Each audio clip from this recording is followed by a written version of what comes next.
एक औरत हमारे घर के सामने किराए के मकान में रहती थी। उसके 2 बच्चे थे जिनके साथ वो रोज शाम को अपनी छत पर खेलने के लिए ले आया करती थी। मैं भी हर रोज अपनी छत पर शाम को उसे देखने के लिए जाया करता था। मैं उसको इशारे करता था मगर वो इग्नोर कर देती थी।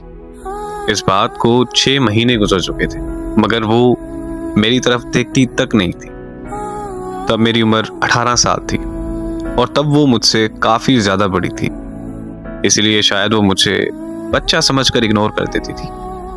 फिर एक दिन मुझे बुखार होने की वजह से मैं छत पर नहीं जा सका, तो वो औरत मेरी अयादत के लिए मेरे घर चली आई और मेरा हाल चाल पूछकर अपने घर वापस चली गई। उसका मेरी अयादत को आना मेरे लिए इस बात का इशारा था कि उसके दिल में भी मेरे लिए एहसास है।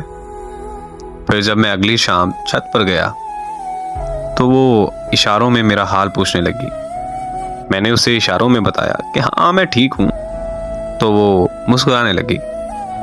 2 दिन बाद एक पर्ची पे मैंने अपना नंबर लिखकर उसकी छत पर फेंका और फिर उसने मुझे फोन किया तो मैंने उससे अपनी मोहब्बत का इजहार किया और पूछा कि क्या वो मुझसे शादी करेगी। तो वो हंसने लगी और उसने मुझे ये कहा कि तुम अभी बच्चे हो, तुम्हें समझ नहीं है कि तुम ये कह क्या रहे हो और किस से कह रहे हो।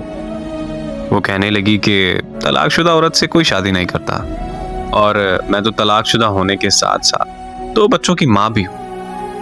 उसने मुझे कहा कि तुम अच्छे लड़के हो, बस हम दोस्ती तक रह सकते हैं। मैंने उससे मजीद शादी की जिद की तो उसने मुझे कहा कि अगर तुमने दोबारा शादी की बात की तो मैं तुमसे बात ही नहीं करूंगी।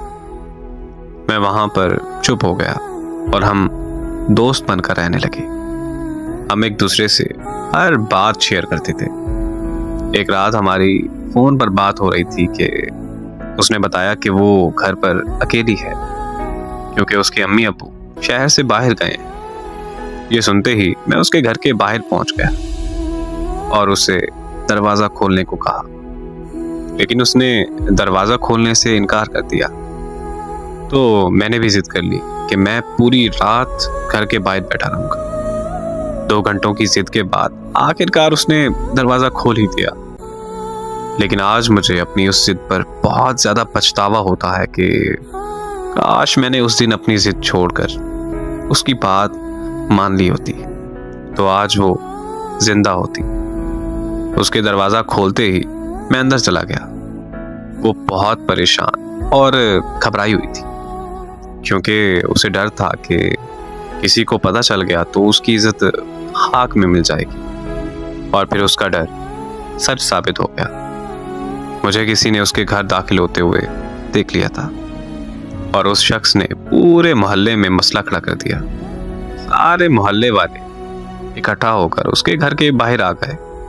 मैं छुप गया था लेकिन उन्होंने मुझे ढूंढ लिया था। मेरे घर वाले भी मोहल्ले वालों के साथ मौजूद थे।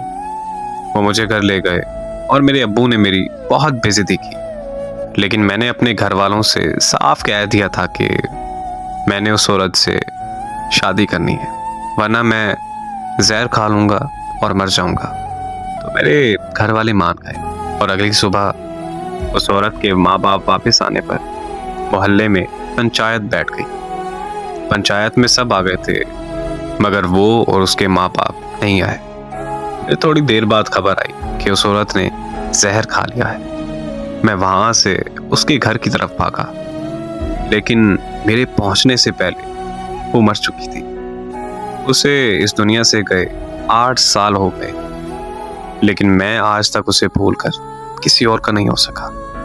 मुझे आज भी ये बात अंदर से खा जाती है कि काश मैं उस दिन जिद ना करता तो वो आज जिंदा होती। इससे बड़ा दर्द क्या होगा कि मेरी वजह से उसकी जान चली गई।